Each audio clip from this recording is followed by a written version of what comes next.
23 mai 2021. Bonjour, nous sommes en Gironde, à peu près à 20 km sud de Bordeaux, sur les pistes forestières. Et là, nous avons un petit papillon qui fait 1 cm d'envergure. Donc, c'est un papillon de la sous-famille des Polyumatinés. Vraiment, c'est un des plus petits papillons de jour. 1 cm, c'est vraiment la taille minimale. Ouais, il y en a qui font 9 mm d'envergure. Donc, ce minuscule papillon, je sais pas quelle est cette espèce. Bon, c'est difficile d'identifier ces petits papillons là. Il faut voir les taches sur la face inférieure des ailes. Étant donné qu'avant d'avoir une caméra, on pouvait pas les voir de loin. J'ai pas pu tellement apprendre là, ces petits papillons qu'il y avait dans la région. En tout cas maintenant là, en grossissant là, en zoomant, on peut voir quelle est l'espèce. Ouais, je pense que c'est une espèce peu commune ça. Il me semble qu'il y a une petite queue derrière. Donc un minuscule Polyumatiné.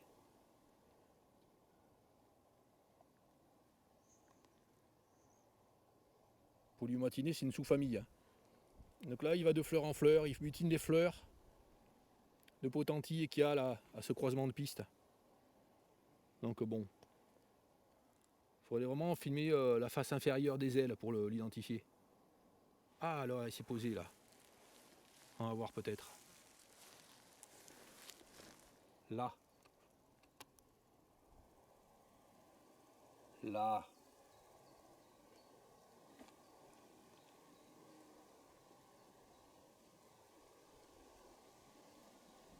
Ah, on peut être identifié là.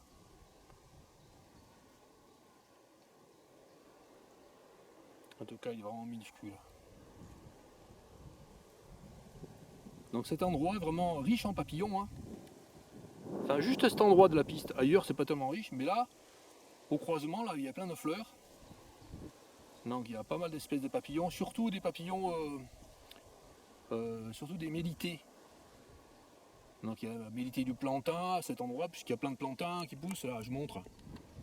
Là, nous avons des plantains là. Donc là, les mélités peuvent pondre sur ces plantes de plantain. Plantain, c'est une plante de la famille des Plantaginacées. Là, nous avons là, un mélité qui s'envole là. Enfin, je dis un mélité, faut voir de prix. Ça peut être un damier la succise. Alors, il y a plein de damiers la succise à cet endroit. Parce qu'il y a du chèvrefeuille des bois. Alors là, on va voir si c'est un damier la succise. Là. Bon, ça, c'est un damier la succise, c'est absolument certain. Là, on voit dans le bas des ailes, postérieures, on voit des petits points là, au milieu des taches oranges là. Ça, c'est un damier la succise. Donc, ils sont vraiment très variables, les papillons, d'un individu à l'autre. Il y en a qui sont assez grands. Bon, ils font 5,2 cm d'envergure. Enfin, ils font 3,2 à 5,2 cm d'envergure. Mais généralement 4 cm. Et puis les couleurs sont variables, qui sont vraiment très. Enfin, des couleurs très vives, très marquées. Et d'autres ont des couleurs ternes. Donc le damier la succise vit à cet endroit. Il y en a pas mal. Enfin, des endroits là, sur les pistes, au bord des pistes, il y en a des centaines sur, je sais pas moi, sur 1 hectare, il y en a des centaines.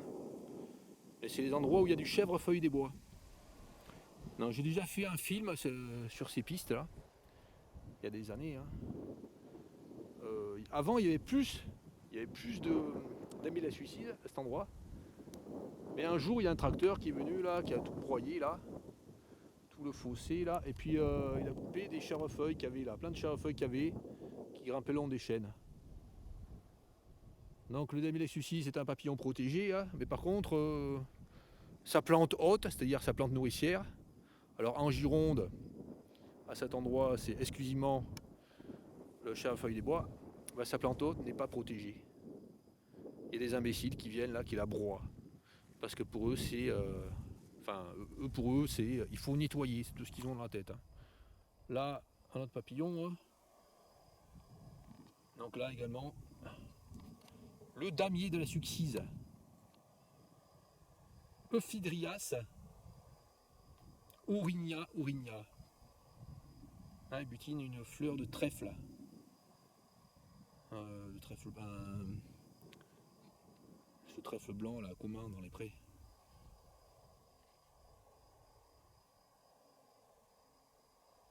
Et puis en Provence, une partie du sud de la France, il y a une autre sous-espèce, c'est Euphdrias aurigna provincialis. Mais en Gironde, il y a uniquement l'espèce, la sous-espèce aurigna. Là, il y en a un autre qui passe là, il est vraiment il est assez grand là. Ah, je vais essayer de filmer celui-là là, qui parle, qui fait que passer là, ils font que passer là. Il y en a une dizaine de ces papillons là. Alors, soit des mélités, des fois c'est des mélités, des fois c'est des Damilas sucises. Donc là, il y a des mélités du plantain, des Damilas sucises et des mélités des centaurées. Il y a 3 espèces. Ouais, il y a vraiment partout des papillons. Hein.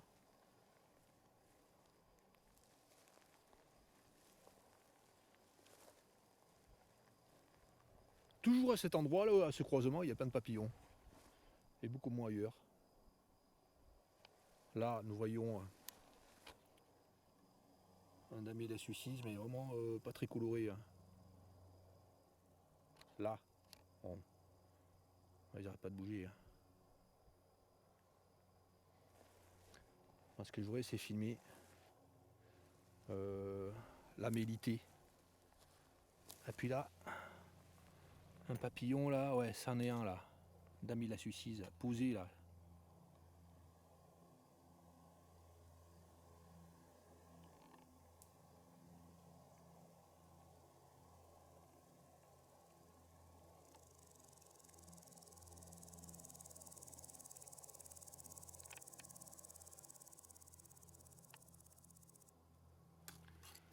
Allons plus loin pour voir. Bon. Ah, il y en a un là super joli, hein, vachement coloré. Là, celui-là là, est super joli. Damilas succis.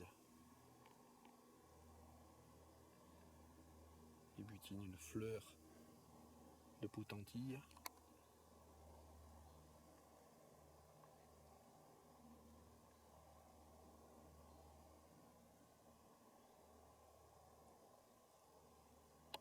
Donc là, ils vont bientôt pondre. Donc à cet endroit, ils vont pondre sur les chèvrefeuilles des bois. Hein. Dans l'entre-deux-mer, là où j'ai fait le film récemment, là, ils vont pondre sur les succis des prés, principalement, hein, mais sur d'autres plantes aussi. Hein. Sur les scabieuses colombaires,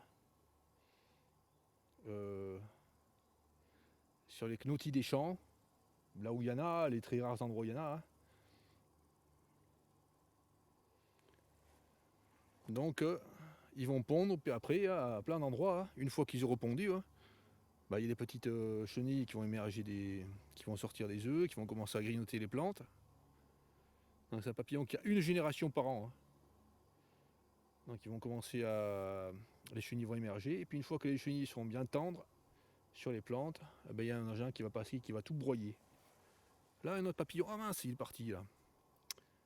Les papillons volent super vite là, avec le temps ensoleillé comme ça. Ouais, je vais filmer celui-là là, qui s'est posé à cet endroit. Là.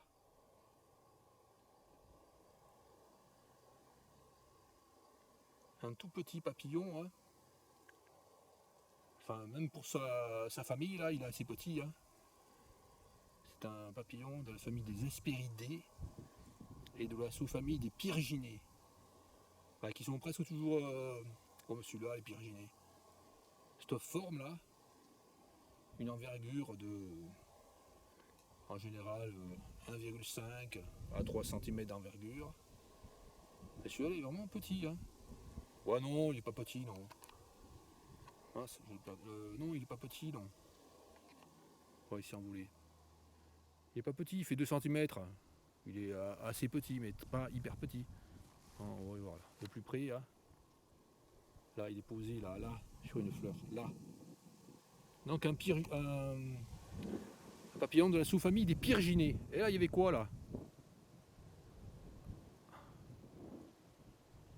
Damila suicide, ouais, Damila suicide, il y en a plein de Damila suicide. Donc j'aurais filmé, c'est autre chose que des Damila suicide. J'aurais filmé une humilité des centaurés. J'en ai vu une passer, elle s'est posée devant moi tout à l'heure, mais bon, pour la filmer, c'est pas évident. Elle est vite repartie en volant. Hein.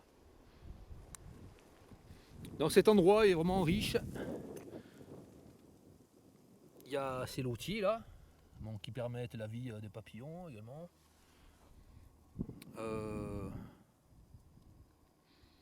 Ça permet la vie du papillon le souci. Hein.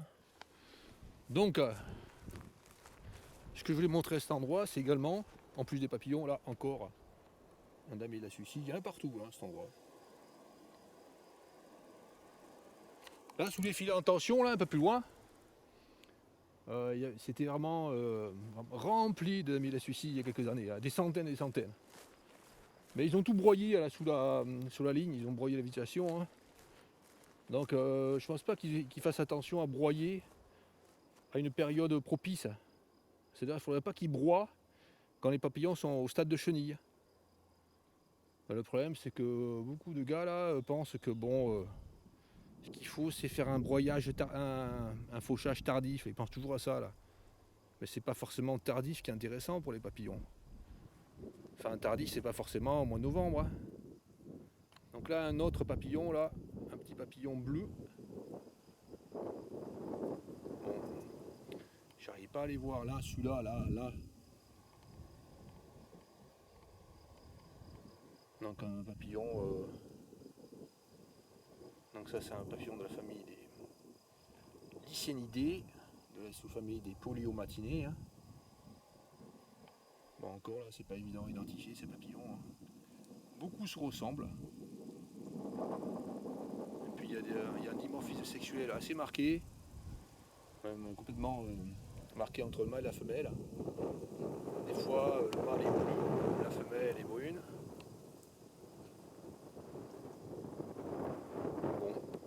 Bon, celui-là fait à peu près 2 cm d'envergure. Ce que je voulais montrer, ce sont les orchidées qu'il y a sur cette piste. Alors là, il y a une piste. Donc là, il y a l'intersection là, de la piste. Là, il y a une route, là un peu plus loin, hein, quelques centaines de mètres. Là, il y a cette piste qui fait 200 mètres, là, qui va vers là-bas. Et il y a un autre croisement là-bas. Mais sur ces 200 mètres là, de cette piste-là, il y a des orchidées. L'orchis maculé, Dactylorhiza maculata. Alors dans les dernières vidéos, j'avais dit que c'était la sous-espèce Ericetorum, mais bon, je sais pas cette orchidée là, si c'est la sous-espèce Ericetorum. Les livres changent. Entre les livres que je regardais en 2005 et les livres de maintenant, ben, ça a changé. Enfin, tout a changé. Enfin, beaucoup de noms ont changé. Donc, l'espèce Ericetorum, dans les livres, ils ne savent pas vraiment où c'est qu'elle se trouve. Ils savent qu'il y en a en Bretagne, mais après, à cet endroit, je ne sais pas s'ils savent. Enfin, ceux qui utilisent les orchidées, je ne sais pas s'ils connaissent. Enfin, ils mettent dans le livre que la répartition géographique de cette orchidée n'est pas connue vraiment. Donc là, il y en a pas mal de petites là. À partir de là, il y en a des petites, toutes petites. Mais il y en a qui sont vraiment grosses là-bas plus loin. Donc ça fait des petits paquets comme ça là. D'une dizaine ou d'une vingtaine. Là, comme ça.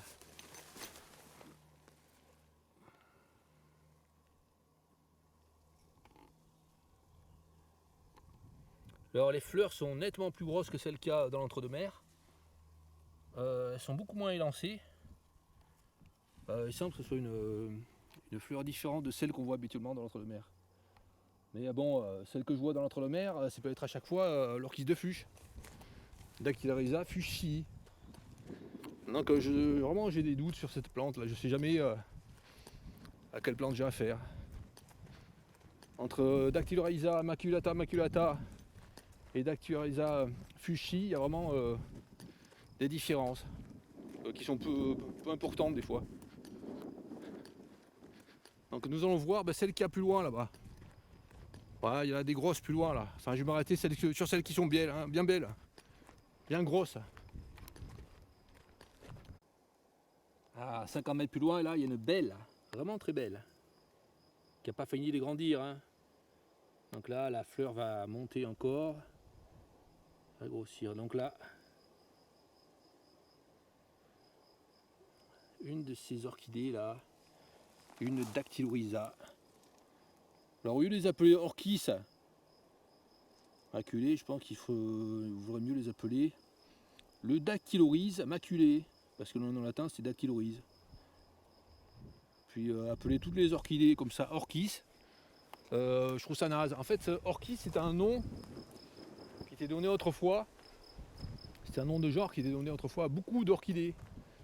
Et puis après, les orchidées ont été différenciées. Et maintenant, les orchidées qui portaient autrefois le nom orchis, le nom latin orchis, portent un nom différent.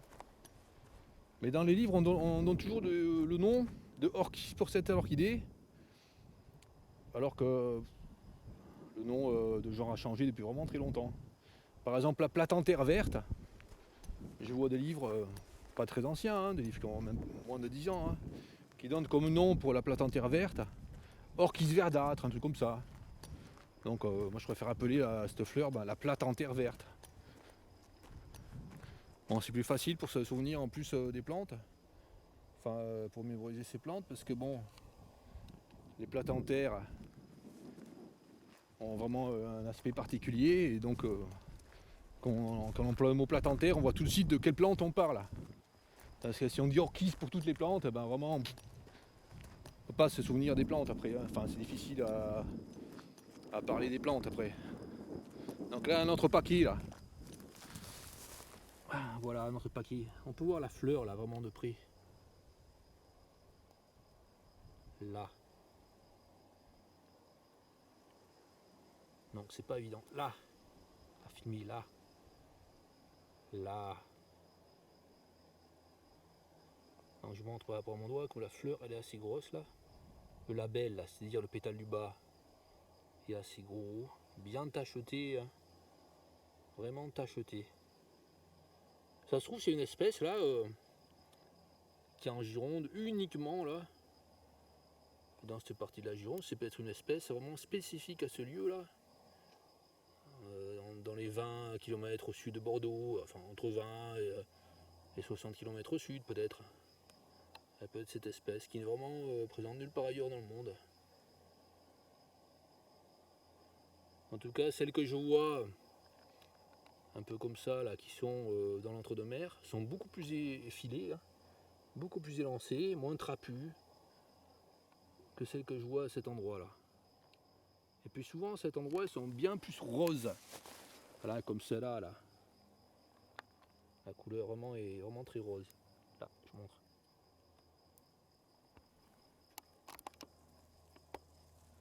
Encore, il y en a qui sont encore plus foncés. Là, j'avais filmé là, il y a quelques années dans une vidéo là. La vidéo porte le nom, je pense, Papillon de lande herbeuse, un truc comme ça. Ouais, j'avais fait une vidéo il y a des années avec mon ancienne caméra. Donc là, il y a des filets en tension qui passent. Il y avait des orchidées de ce type là sur la piste. Enfin, sous l'espèce de terrain sous la ligne de tension. Et ce terrain de ligne de tension utilisé pour mettre des déchets. Les gens du village, ils viennent jeter leurs déchets verts. Donc ils passent avec la voiture sur la piste. Ils jettent les déchets verts sur les orchidées. Bon, il n'y en a plus une seule. Il y en a eu pendant des années cet endroit, mais il n'y en a plus maintenant. Donc là, il y en a deux belles, là, trois belles.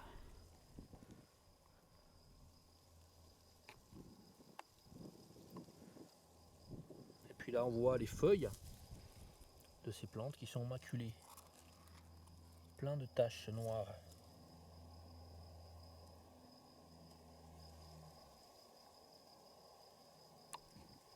Et puis sur d'autres pistes aussi, là où j'avais filmé les gazés, hein, un endroit restreint comme ça en Gironde où j'avais filmé les gazés, il n'y a plus de ces orchidées, ou pratiquement plus. Parce qu'il y a un engin qui passe, qui broie de manière enfin vraiment absolue là, toutes les pistes entre les plantations de pins. Hein. Et c'était pas fait comme ça avant. Hein. Maintenant, depuis qu'ils broient de manière absolue, hein, bah, les orchidées comme ça, là, elles sont devenues de plus en plus petites. Elles sont devenues minuscules comme celle-là. Là. Et puis après, bah, elles ont disparu. Il n'y en a plus. Donc là, c'est broyé hein, sur ces pistes. Mais bon, on voit que c'est broyé là. L'herbe est broyée, mais bon, en fonction de la période à laquelle ils font les broyages, soit les orchidées résistent, soit les orchidées disparaissent de manière définitive. Hein. Eh ben, c'est là. Hein. Donc à des endroits là, en Gironde, il y avait des orchidées, ces orchidées au bord des fossés comme ça là. Mais vraiment en quantité énorme, sur plusieurs kilomètres, au bord des plantations de pins. Et puis un jour là, je vous le dis dans des commentaires comme ça, un jour, ils ont coupé les pins. Là c'est au bord d'une départementale là, en Gironde. Sur plusieurs kilomètres comme ça là, au sud de la Gironde, il y avait des pins. Donc assez grands, ils ont coupé les pins, ils ont coupé entièrement tous les pins, ils ont arraché les souches, je pense, enfin j'ai pas vu, mais il n'y avait plus rien au sol, ils ont tout labouré. Hein. Et ce qu'ils ont fait, ces imbéciles qui se sont occupés des lieux, hein, eh ben, ils ont même labouré le fossé, tout là, jusqu'au bord, là, jusqu'au fond du fossé, toute la bordure. Et c'est là où se trouvaient toutes les orchidées. C'est un endroit où je voulais filmer, hein, j'étais passé comme ça en semaine, et je me suis dit, je vais y revenir passer, enfin je vais venir filmer, genre un dimanche matin, au moment où il n'y a pas beaucoup de voitures. Et quand je suis revenu, tout était labouré. C'est arrivé plein de fois ça. Plein d'endroits que j'ai voulu filmer sont devenus pourris. Donc là encore, 2 de ces orchidées. Bon, il y en a des centaines là.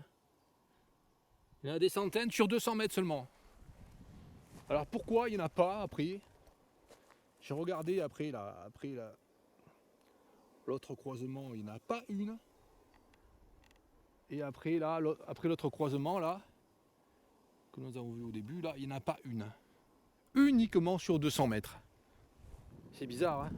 C'est vraiment bizarre.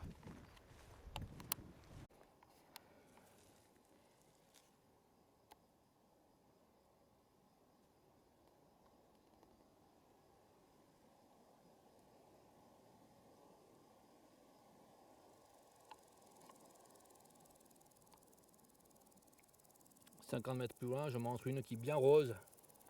Comme je disais, il y en a qui sont vraiment roses. Vraiment très roses. Et j'en ai pas vu des si roses comme ça dans l'entre-deux-mer. Et si larges, avec la fleur si large. Enfin, l'épi floral si large. Dans l'entre-deux-mer, l'épi floral est bien plus long, bien plus allongé. Et aussi, bon, c'est peut-être l'orchis de Fuse que je vois, à chaque fois. Hein. Allez, allons plus loin, vers là-bas. Là, nous arrivons à l'autre croisement. L'autre croisement, il y en a beaucoup. Hein. Donc là, des dizaines et des dizaines. Et puis après, il n'y en a plus. Absolument aucune là. Donc il y a le croisement à cet endroit, des pistes. C'est même pas une piste, ça c'est un petit chemin là, le long de la plantation de pin. Hein. Là, cette plantation de pin là, il y a quelques années, là, elle était plus petite. Hein. Elle était environ comme celle-là, il y avait plein de petits arbres de bourdaine là, ils sont venus avec un tracteur tout broyé. Hein. Ce qui pousse maintenant là, entre les rangs, malheureusement, ce qui pousse c'est des fougères aigles. Hein. Je pense que s'il ne faisait pas ces broyages intempestifs entre les plantations de pin, hein, il y aurait des plantations de pin avec entre les plantations, pas des fougères aigles, mais surtout des graminées comme ça, surtout du calune, surtout des arbres autres tels que ce tremble. Il y aurait des sols, beaucoup de sols.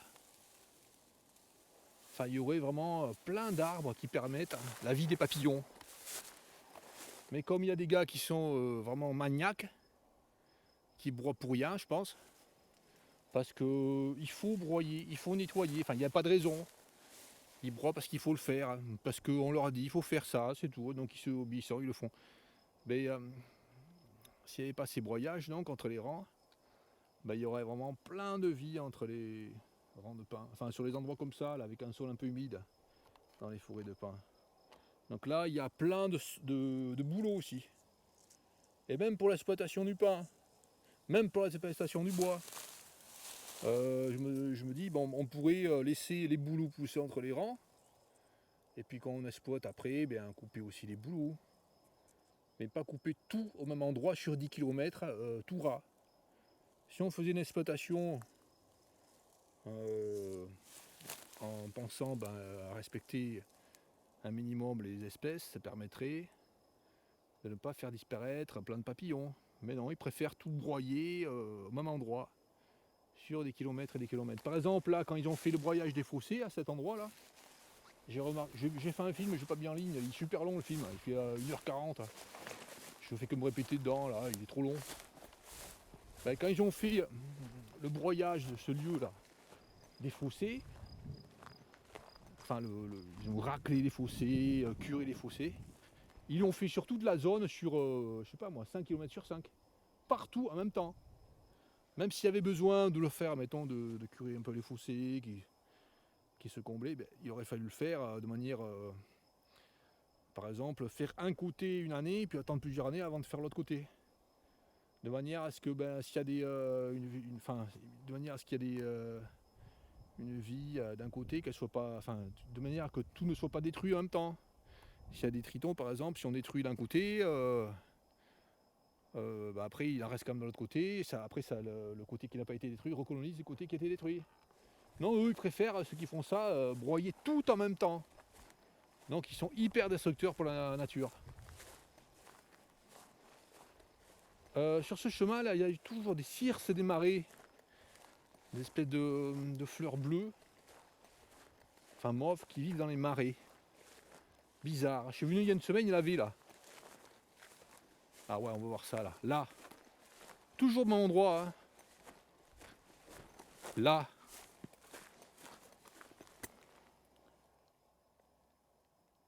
On n'a pas beaucoup de ces fleurs là. Là.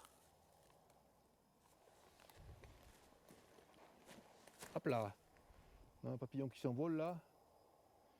C'était une mégère. Hein. Cet endroit, c'est les mégères qui vivent hein, comme papillons. C'est pas la tyrcis qu'on trouve dans les endroits comme ça de forêt de pins. On peut y en avoir des tyrcis, mais plus à l'ombre où il y a des chênes. Là, c'est des mégères qu'il y a. L'Asiumata megira, le nom latin. Donc là, nous avons ces circes là. Ouais, je dirais circe des marais. Je regarderai hein, dans le livre. Je mettrai en description hein, ce que c'est là, avec des feuilles comme ça là, qui longent la tige. Ouais, il y en a vraiment à cet endroit seulement. Là, on voit comment ils sont là. Ça fait des feuilles comme ça là. On voit la plante entière là. Elle est petite celle-là. Voilà.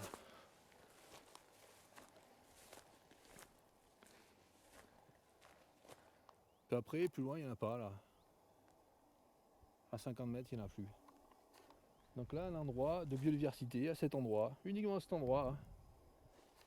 Donc là, les 10 mètres là, qui vont jusqu'à cette piste, les 200 mètres là, de piste avec les orchidées là, les dactyloïdes. Après là, au croisement là-bas, plein de papillons de Damila suicide, plein aussi de mélités. Et après, aux autres endroits, c'est désert, assez désert. Il y a toujours des petits îlots comme ça de biodiversité, mais les vidéos que je montre là, je montre plein de vidéos avec plein d'insectes, plein de papillons. Mais si on va dans la nature en Gironde, on voit que c'est pas le cas.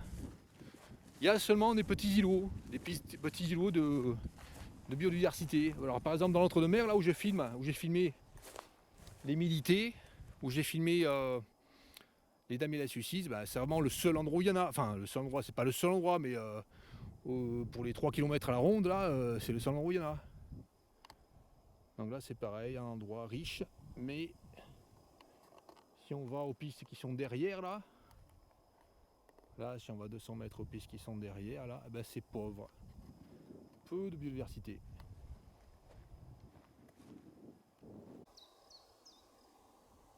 500 mètres plus loin, un endroit riche en damier de la Suisse. Je cherche un petit secteur là. Il y en a plein. Sur toutes les fleurs, il y en a. Là. Encore un là. Là. Là.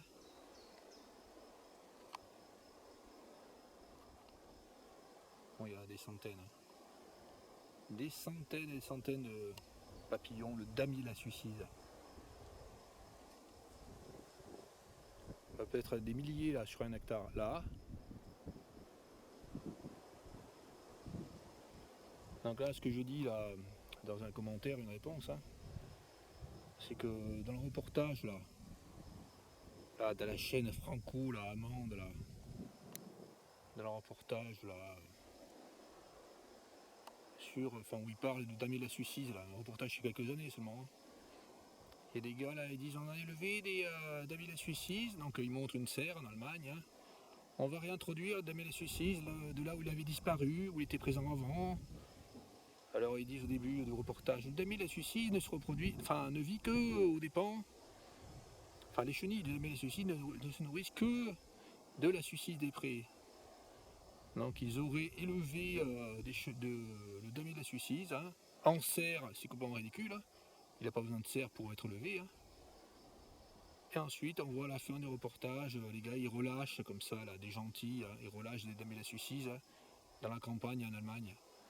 Mais ils ne se soucient pas de savoir s'il y a la plante haute, la Suicide des prés. Hein. Enfin c'est pas que la Suicide des prés hein, qui est sa plante haute. Il y a la Suicide des prés, le chat à feuilles des bois, la scabieuse colombaire, le knotty des champs. Dans le sud de la France, dans le Lot, et dans le Lot, il y a la scabieuse blanche ou céphalanthère blanche. Non, pas céphalanthère, enfin la scabieuse blanche. Donc il y a plein de plantes qui sont des plantes hautes pour le damier de la Suicide. Donc eux, ils disent qu'ils vont réintroduire le damier de la Suicide des endroits où il avait disparu en Allemagne. Mais pour qu'un papillon subsiste, il faut qu'il y ait ces plantes hautes. Donc s'il n'y a pas de plantes hautes, si toutes les plantes hautes ont été supprimées dans la campagne où ils ont réintroduit ces damiers de la Suicide, ben, la population ne va pas se maintenir. Hein. Donc le damier de la Suicide,